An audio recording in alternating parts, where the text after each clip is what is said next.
àpèké ọlọ́dún ní mọ̀ọ́dún ẹ̀ bí ọdún bá dé elékùkù ní mọ̀tí ẹ̀ lárèrè oyin mọ̀tí ẹ̀ nínú afárá oyin bẹ́jọ́ láti mọ̀tí ẹ̀ nínú àpà báàmí ọ̀nẹ́rẹ́bù barrister Rájí Ahmed Rájí mọ̀tí ẹ̀ láàrin gbogbo wa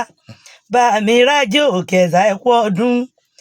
Àlàbí Adéníyì ọmọ bàbá Rájí ẹ̀kú ọdún ẹ̀sọ́dún èyí àjọ péjú ṣe tẹ̀mí ìtòwó tọmọ ni ta ìkú tí í ṣe baálẹ̀ ọ̀rọ̀ ọdọọdún ńlá tó lógúnlógún ọdọọdún ní rokoṣo lọ́gbọ̀nlọ́gbọ̀n ọdọọdún lèwe abíyáyá sàádọ́ta ẹ̀yà ẹ̀ta ẹ̀ níyàkú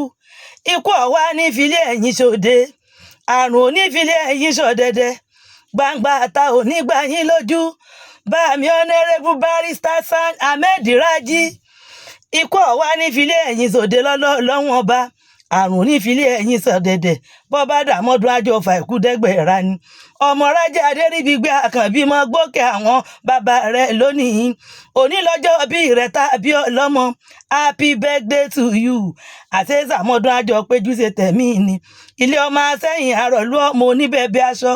ìlú ẹ̀yẹ kìkẹ́ àpọ́nlé níbi tí ojú gbébú ni tọ́jẹnu lọ ìlú ẹ̀yẹ kìkẹ́ àpọ́nlé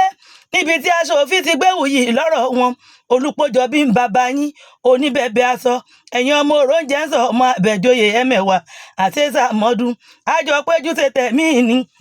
ọmọ pọ́rọ́gùjọ kò yí ni ilé àwọn bàbá rẹ̀ ń kò yẹ ẹ̀ sọ ọmọ ẹrù fi ìṣànfìṣàn kò yọ ọmọ gbélé gboko gbébàdàn gbákímọrin gbé àáwẹ ibìkan láàárẹ̀ ní sí ọmọ oníkò yí ọmọ agbọ̀n tí ń yá àrùn ọ̀tẹ̀ àti sàmọ́dún àjọ péjú ṣe tẹ̀mí ni kúlódò tún ni yín kúlódò ládùúgbò bá rídìgbọ́ ọmọ bàbá kẹjá ṣeré àwo sàǹbà kó gògómọ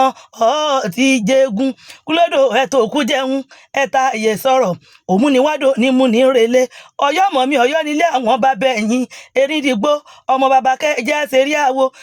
sàǹbà kó gògómọ kúlódò tó ti gbórí ilé wa bẹ́ẹ̀ ṣe wá sọdún èyí nínú owó nínú ọlá nínú àìkú baálẹ̀ ọ̀rọ̀ ni ọmọ ò ní kú mọ́ yín lójú ayé ò ní kú mọ́ yín lórí ẹ̀yin ní ọ̀wá ní bọ́sọ̀nù lọ́dọ̀ wa ìgbà ẹ̀yin tí nù yé elédùn mari oníjọ́ bá aráyé nu àṣeyìnṣe túnṣe sáàní àṣeyìnṣe túnṣe bàmí Ahmed Rájí àṣeyìnṣe túnṣe barrister ẹ ti ṣọdún èyí àjọṣe mi sí ni